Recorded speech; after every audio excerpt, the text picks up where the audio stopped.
Ladies and gentlemen, I'm very excited to be joined today by the one, the only, wonderful, inspirational trans activist, Donna Personna. Donna, it is an absolute joy to meet you. Thank you so much, first of all, for taking the time from your schedule to sit down and chat with me today. Well, it's a pleasure. It's a pleasure for me. I'm excited about the movie and life in general. Yeah. Now, I have to say, normally when I start an interview, I come in, I'm very like happy, I'm very welcoming. Donna, this is the first time you and I have met. I'm not going to lie, I do have a bit of a slight issue with you, and I want you to know right off the bat, I'm a little disappointed that your movie is just coming to Canada now because apparently it's been playing in other places, and I guess sometimes you just save the best for last. I don't know, but I'm really excited that finally the film is coming to Canada. Well, thank you for that comment. But the world premiere was June 25th, Okay. and yes, it is a British film. The filmmaker, the producer are from Wales, so I guess the Britain had the edge, and it has, from my knowledge, it's been screened 7 times in London already. Yes, and so yes, but finally it's coming to Canada. Yeah, I'm very excited for people to see this beautiful film. Now, I wanted to ask, how was it in terms of having a film made about yourself? Because on the one hand, usually in life, people really say nice things about you, at birthdays or anniversaries, or unfortunately after we pass. So, on the one hand, you've got this movie where you are absolutely adored and respected, but on the other hand, you're also opening yourself up to from a vulnerability standpoint. So, what is it like seeing a movie about yourself on screen? Well, it's strange in a way. It's strange, and I have these little thoughts like here. There's people talking about me, and I didn't know they were in the universe, and they didn't know I was in the universe, and I'm not there to inform what they're saying. So it's a strange phenomenon, but I'm having fun with it. Like you've heard the cliches. Well, I present myself, and then it's up to you to perceive me and what I do. It's out of my hands now. And but you're very correct about being vulnerable, putting myself out there, and letting people interpret me. But I'm an old gal. I'm an old gal, and I'm not gonna use dirty language, but I don't really give a hoot what people think about me. Uh, um, I know who I am. I'm learning who I am, and I'm sorry for this, but I love me. And what's going on over there? That's over there. Mhm. So it's okay uh, for me. It's okay for me. And so, does that answer that question a little A- bit? Absolutely. And I love that you touched on that point because I feel that in different stages of people's lives, some people hold on to that longer than others. There's that part where people are afraid of what other people will think, regardless of what they do. I shouldn't say this, I shouldn't do this, should I wear this, all types of things like that. But I think as soon as you take that part out, you just live a much more free life. So and that comes through with not only in chatting with you today, but that comes through in the film. I think the film, one of the beautiful things about it is just that this is a film for everyone. This is a film that I think a lot of people can look at and can take some personal growth from in this film. So when I'm sure you've had the opportunity of seeing this film a couple of times now. Just What twice. just twice? Okay, well, twice couple. So what's been the reaction? What's been some of the feedback that you've been getting with it? Uh, well, unanimously, it's been good. It's been good. I haven't. I mean, maybe they wouldn't tell me, but no one has said, "I wish it had more of this," or "It didn't touch on that." It's been positive, but I am hearing, like personal friends of mine that came to see it who are heteronormative. This one girlfriend of mine, she said she was driving home from the movie and she was crying. She was thinking about her own life, and I said, I thought to myself, and I told her that I said, I hope, first of all, I hope you pulled over and stop crying. but it she was thinking of herself. Mhm. She was thinking of herself and her life. So that's everything to me. And sometimes I say this after a talk, or say, you know what, I'm only human. That's all. Mhm. I'm just human. And the part I'm leaving out is, so are you. So are Yeah, you. We're, yeah. we're, we're just human. And that means I'm not perfect. I bill myself as a mess. Donna Personna is a mess, but Mhm. she's the best at being a mess. And I'm okay with that. Maybe that was a defense of mine. Like, before people start picking me apart, I'm going to tell them I'm a mess. Because sometimes I do tell people, please don't try to fix me. Mhm. Don't try to fix me. No, So there. absolutely. Now, I look at the date, and we're in 2022, and within the last few years, there was a kid who lived in the neighborhood here who came out. He came out and he was bullied, ended up having to change high schools. Do you think, as we move on as a society, we're getting more, um I don't like the word tolerant, but accepting of other No, people's I don't like that word. But let's say accepting of other people. Do you think we're getting more to to that point of view? that Because that's that that's that's my intention. I'm intentional. yeah. I don't even want to say hope, because I try to manifest what I want, and I usually get what I want. But I will say, I see this film as a series of lessons, little lessons. Each little story is a lesson, and it's for people who are like me and live like me, but more than that, it's for people who are around them. And in the moment, I'm thinking of, I want parents of somebody that has a little sissy boy, or someone who feels different than everyone else, not to hear anything at home that makes them lock up and shut down, because Mhm. that those are your parents. And I believe in unconditional love. So when you brought me home, this is, you better deal with this, and Mhm. don't say anything to me to change, or to tell me I'm no good. And I never used the term runaway. In my lifetime, I've heard that so much. And when I hear that, I say, look, nobody runs away from paradise. They were thrown away.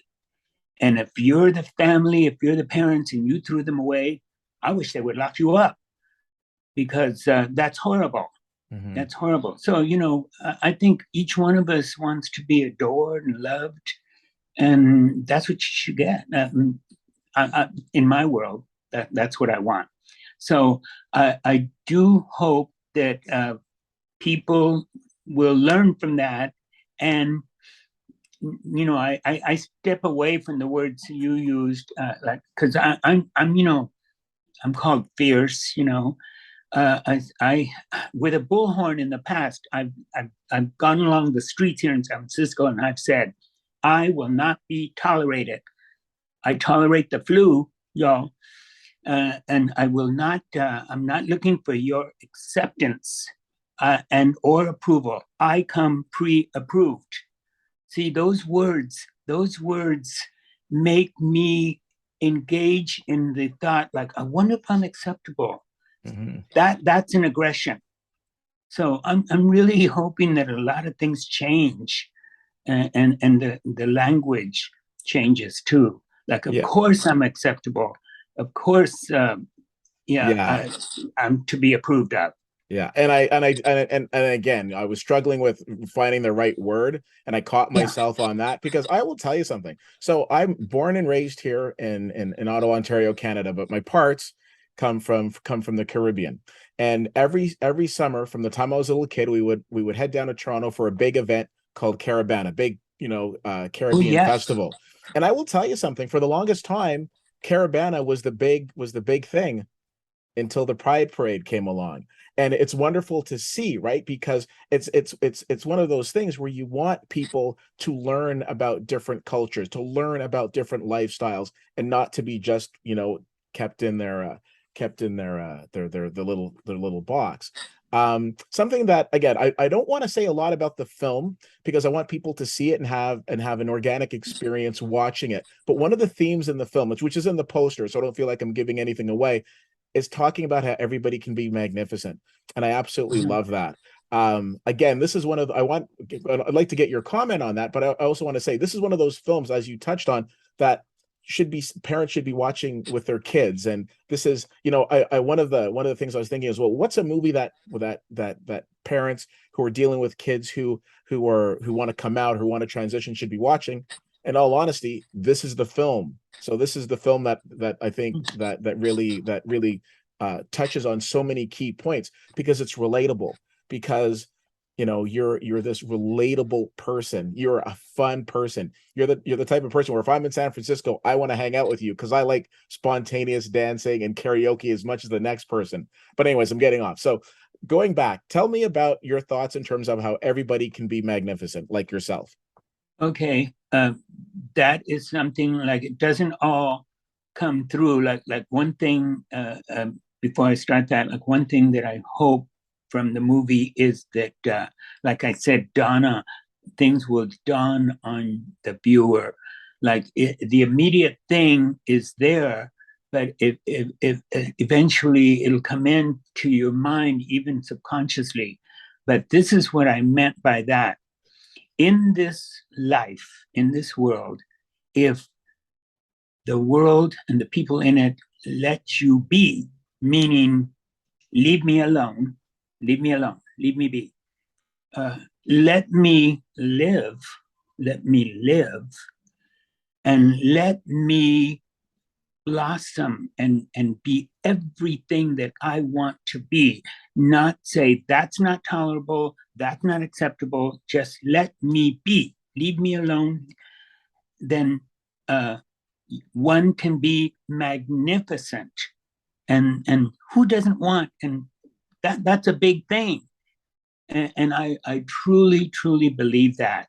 Please don't make me feel sad and suicidal. Let me be magnificent. And if I'm magnificent, good things are going to happen for you too. Mhm. There's more magnificence in the world. It's not all about me. It's not. I know I'm asked to talk about me, and I do.